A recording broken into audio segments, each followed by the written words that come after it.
सूत जी बोले, हे मुने सत्वों, इस प्रकार जो पहले घुश्मेश्वर नामक ज्योतिर्लिंग कहा है, अब मैं उसके महात्म्य को कहता हूँ। दक्षिण दिशा में जो देव नामक पर्वत है, उस पर भरद्वाज गोत्र का सुधर्मा नामक एक वेद का ज्ञाता ब्राह्मण रहता था। उसकी परम सुंदरी भार्या पतिव्रता और बड़ी ही शिव भक्ता थी। वह ब्राह्मण श्रेष्ठ सुधर्मा बड़ा धनी तथा सज्जनों का गुणग्राही, बड़ा दानी, शिव कर्म में रुचि रखने वाला एवं नित्य शैव पुरुषों का सत्कार करने वाला शैव था। जब उसकी बहुत आयु व्यतीत हो गई और उसे कोई पुत्र ना हुआ, तब उसकी स्त्री को इसका बड़ा दुख हुआ। वह सर्वांग सुंदरी और सब विद्याओं में पूर्ण पंडिता थी। एक दिन सुधर्मा की सुदेहा नामक वह स्त्री अपने स्वामी के पास बैठकर आग्रह करने लगी कि जैसा भी हो, किसी न किसी उपाय से तुम पुत्र उत्पन्न करो। तुम मेरे प्रिय हो, नहीं तो मैं प्राण त्याग दूंगी। उसके इस कथन को सुन तथा आग्रह से व्याकुल हो उस श्रेष्ठ ब्राह्मण सुधर्मा ने शिवजी का स्मरण किया। फिर अग्निहोत्र कर अग्नि के आगे 2 पुष्प फेंका और मन में दाहिने पुष्प को पुत्र माना तथा स्त्री से कहा कि पुत्र की इच्छा से इन दोनों में से एक का ग्रहण कर ले। मोहवश शीघ्रता में वह भूल गई कि जो पुष्प उसे ग्रहण करना चाहिए था, उसे ग्रहण ना कर सके। यह देख उस ब्राह्मण ने एक दीर्घ निश्वास ली और अपनी स्त्री से बोला, जो ईश्वर ने रचा है उसके विपरीत नहीं हो सकता। हे प्रिय, तू आशा को त्याग कर प्रभु की सेवा कर। परंतु सुदेहा ने पुत्र का आग्रह न छोड़ा और हाथ जोड़ सिर झुका अपने पति से बोली, यदि मुझ में पुत्र नहीं होगा तो मेरी आज्ञा से आप दूसरा विवाह कीजिए, उससे निश्चित ही पुत्र होगा। ब्राह्मण ने कहा, नहीं, यह सब ईश्वर के भजन में बाधा है। तू इन सब झगड़ों को त्याग, स्वयं ही प्रभु का भजन कर और मुझे भी अपने धर्म में तत्पर रहने दे। इस पर उस स्त्री ने अपनी बहन को अपने घर बुलाकर अपने पति से कहा कि तुम इससे विवाह कर पुत्र उत्पन्न करो। इस प्रकार स्त्री की प्रार्थना करने पर ब्राह्मण ने घुष्मा से विवाह किया। घुष्मा अपनी बहन की आज्ञा ग्रहण कर यथावत सब व्यवहार करती हुई नित्य 100 पार्थिव लिंग बनाकर शास्त्रोक्त विधि से उनका पूजन करती। जब सब कामनाओं को पूर्ण करने वाली लक्ष्य संख्या पूर्ण हुई, तब शिवजी की कृपा से उसके सर्वांग सुंदर, भाग्यवान और कल्याण तथा गुणों का पात्र श्रेष्ठ पुत्र उत्पन्न हुआ। उसे देखकर ब्राह्मण बहुत प्रसन्न हुआ, परंतु सुदेहा घुष्मा से बड़ी ईर्ष्या करने लगी। सूत जी बोले, तब अपनी छोटी बहन को पुत्र हुआ देखकर उसकी बहन सुदेहा को बड़ा दुख हुआ और वह उससे विरोध करने लगी। जब वह पुत्र बड़ा हो गया, तब अन्य ब्राह्मण उसका विवाह करने आए। सुधर्मा ने सविधि उसका विवाह किया। इससे घुष्मा तो बड़ी प्रसन्न रहती और सुदेहा दुखित रहे उसके सुख को न देख सकती। निदान एक दिन उसने अपने मन में दुखित हो रात में छुरी लेकर अपने पास सोते हुए उस पुत्र के अंगों को काट कर उसे मार डाला और रात ही रात उसे सरोवर में ले जाकर फेंक दिया, जहाँ की घुष्मा नित्य ज्योतिर्लिंगों को मिलाती थी। प्रातःकाल होने पर पुत्र की बहू जो सोकर उठी तो अपने पति की खाट को खून से सनी देखकर ठाड़ मारकर रोने लगी और उसकी सास घुष्मा तो हाय हाय मैं मर गई ऐसा कहते हुए विलाप करने लगी। परंतु इतने महान कष्ट पर भी घुष्मा ने शोक त्याग अपना नित्य का पार्थिव पूजन नहीं त्यागा और पार्थिव लिंगों के नाम का उच्चारण करते हुए वह सरोवर के तट पर पार्थिव विसर्जन करने गई। जब वो पार्थिव सरोवर में मिलाकर घर की ओर मुड़ी तो क्या देखा कि उसका पुत्र किनारे पर खड़ा है। घुष्मा ने उसकी ओर देखा तो उसने कहा, हे माता, तुम्हारे पुण्य प्रताप से तथा सदा शिव भगवान की कृपा से मैं जिंदा हो गया हूँ। फिर तो उसी समय ज्योति स्वरूप महेश्वर संतुष्ट होकर वहां प्रकट हो गए और उससे बोले, हे वरानने, मैं प्रसन्न हूँ, वर मांगो। इस पर भूष्मा ने कहा कि हे नाथ, यदि आप मुझ पर इतने प्रसन्न हैं और वर देना चाहते हैं तो मेरी यह प्रार्थना है कि संसार की रक्षा के लिए आप सर्वदा यही निवास कीजिए। शिवजी एवमस्तु अर्थात ऐसा ही होगा कहकर घुश्मेश नाम से अपने शुभ ज्योतिर्लिंग द्वारा वहां स्थित हो गए और कहा कि हे सुव्रते, 100 पीढ़ी तक ऐसे ही श्रेष्ठ पुत्र तेरे वंश में उत्पन्न हो, इसमें संदेह नहीं है। फिर तो उसी समय वहाँ सुधर्मा और सुदेहा भी आए तथा भूष्मा के साथ सबने मिलकर शिवजी की 100 परिक्रमा की। फिर शिवजी की पूजा से सबने मलिनता त्याग परम सुख पाया। तब से घुश्मेश नामक ज्योतिर्लिंग वहाँ उत्पन्न हुआ, जो अपने दर्शन और पूजन से भक्तों के सुख की वृद्धि करता है।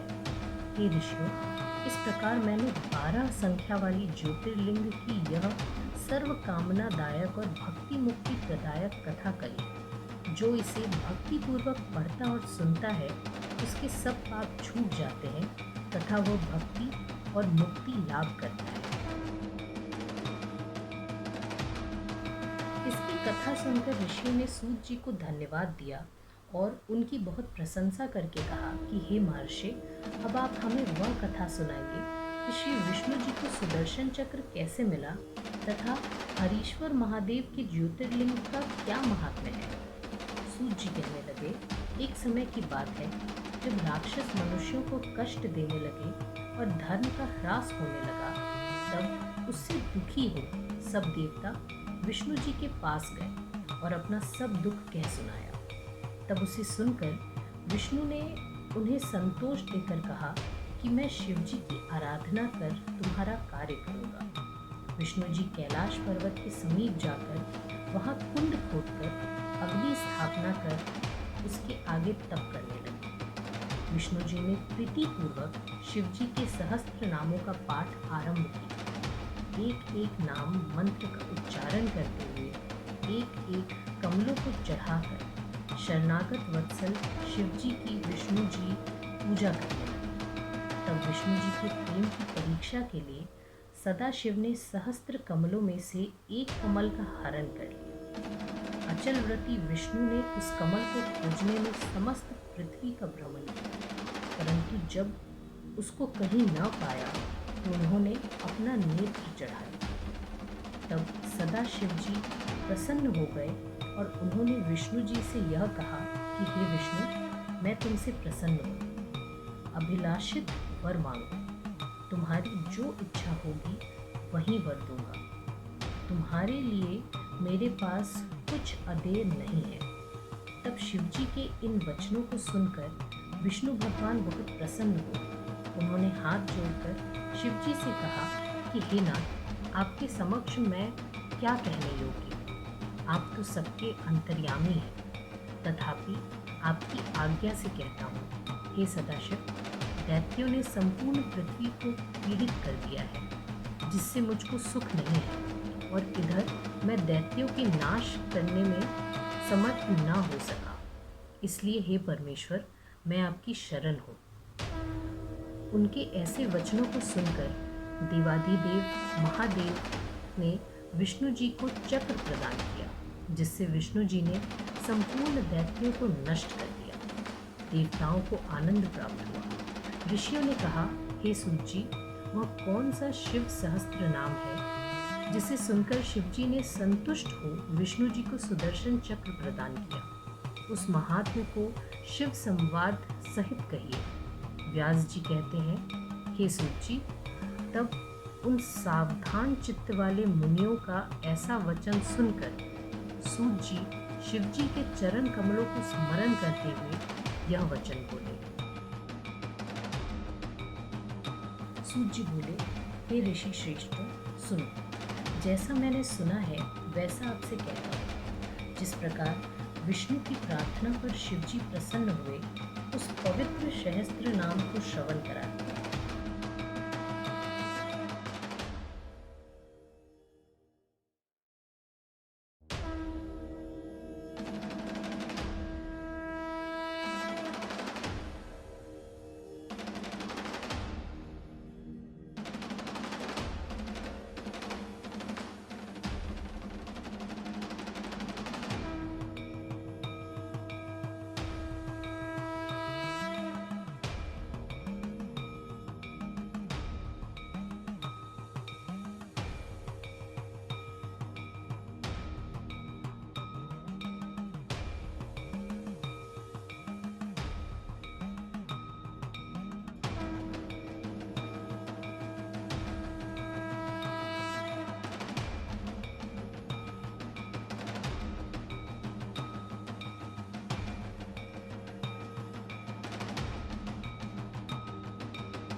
जहाँ तक सहस्त्र अर्थात 1000 नाम पूर्ण हुए और जब इस प्रकार भगवान विष्णु जी ने शिव जी की स्तुति की तो हे द्विजों, उस समय लीलाधारी शिव जी ने जो लीला की उस अद्भुत चरित्र को सादर सुनो।